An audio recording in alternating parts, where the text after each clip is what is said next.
Hey everyone, Mr. Volk here to break down and help you with understanding how we are going to get ready to put our blueprint together for our response for our informational writing piece for the DBQ.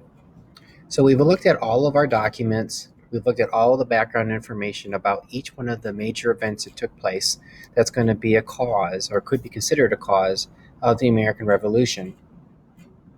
And now we're at the point of putting all of that information together. And as we're getting ready to put all of that information together, we have to put down our blueprint. In writing, we've been learning of different ways to start putting together our information.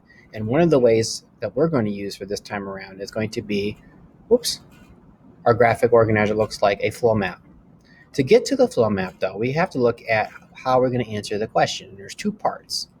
So we're going to look at first part, or part number one first. And the question is asking us, it says, describe at least two British laws or actions that the American colonists thought were unfair and explain why the colonists thought that these were unfair. So that's what I put here. I put British laws and actions that the colonists thought were unfair and why.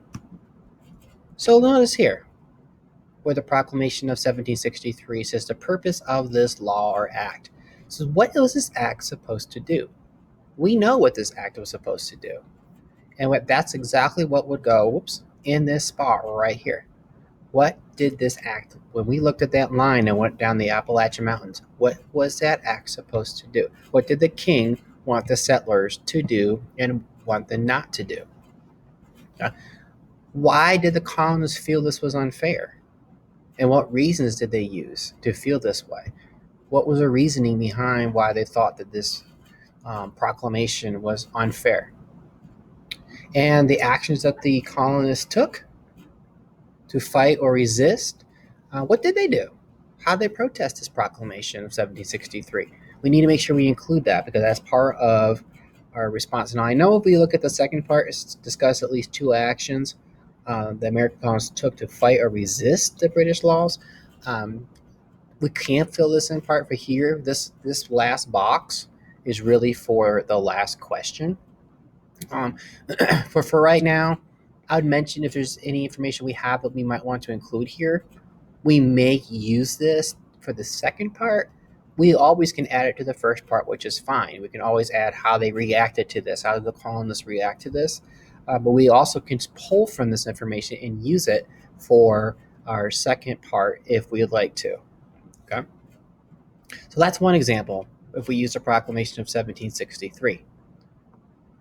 About the Stamp Act. Was that a law or action that the British colonists thought were unfair? And of course, we would say yes, because that is one that we saw in our documents. So, again, what will be the purpose of this act? Why did they have the Stamp Act? What did the Stamp Act do? Okay, we know it's a tax. What did it tax? And why was it in place? Why did the colonists feel this was unfair? And what actions did the colonists take? And I know we mentioned something called the Stamp Act Congress.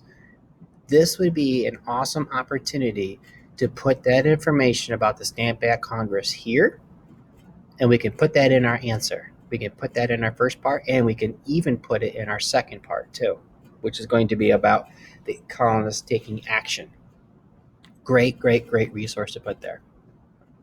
Now, it says at least two British laws.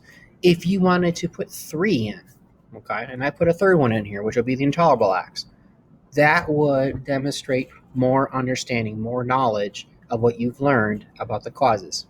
So again, what was the purpose of this law? What was this act supposed to do?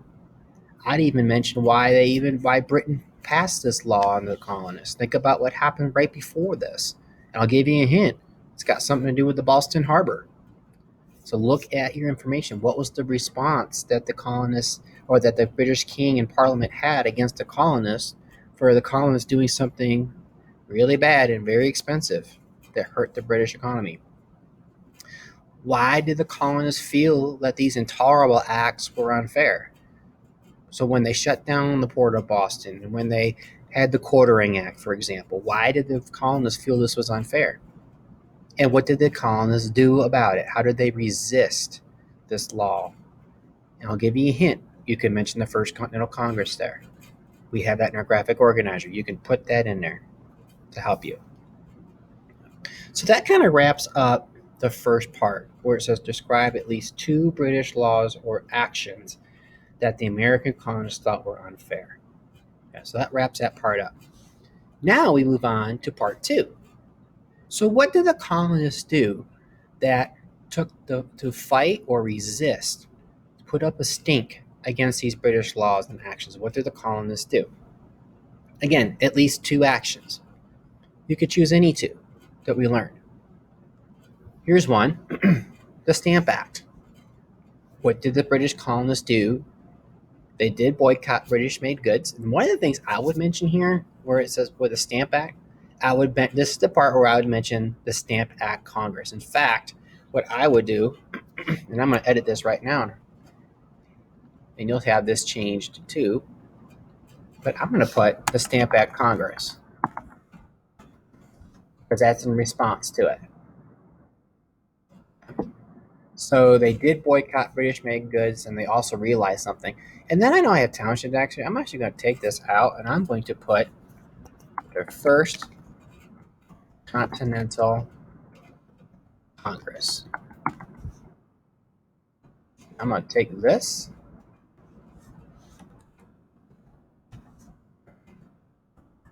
and I'm going to mention colonists'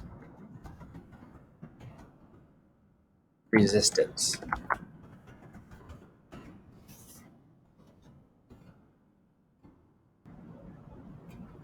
There it is. That's for you. What did they do for the Stamp Act Congress? What did they do during the First Continental Congress? Mention what the end result will be. So when the Stamp Act Congress takes place and they make a decision about what they wanted to do for this resistance, what did the folks realize for the first time? When they come together, something great can happen. Same thing with the First Continental Congress. When they come together, what did they learn? What was their final decision to do as a result of the Intolerable Acts when you look at the First Continental Congress? Okay? Then you also have the Boston Tea Party. I know it says at least 2 actions, but let's talk about the Boston Tea Party. We can put that in our response. What happened during the Boston Tea Party? What did the Sons of Liberty and Samuel Adams do when they boarded the ships? And then what happened as a result? What was passed? And then what was the response by the colonists? How did they resist the Intolerable Acts? Okay? That's what I have for you in regards to organizing and putting together your writing. But remember, before we start drafting, you gotta have a plan. You gotta have a blueprint. And this blueprint that you have here in front of you breaks down those 2 parts. And when you break down those 2 parts, it makes life so much easier so that you don't forget anything. So what I need you to do is before you come to school in person, if you're group 2, that would be on Thursday. And then for group 1, that will be next Monday. You will need to make sure that you have your graphic organizer completely filled out. And you can use my example as a cheat sheet because it is found in the modules. And it's all you have to do is make a copy of it. And you can fill it in. Fill it in with what you've learned up to this point and filling in each one of these boxes that will help you.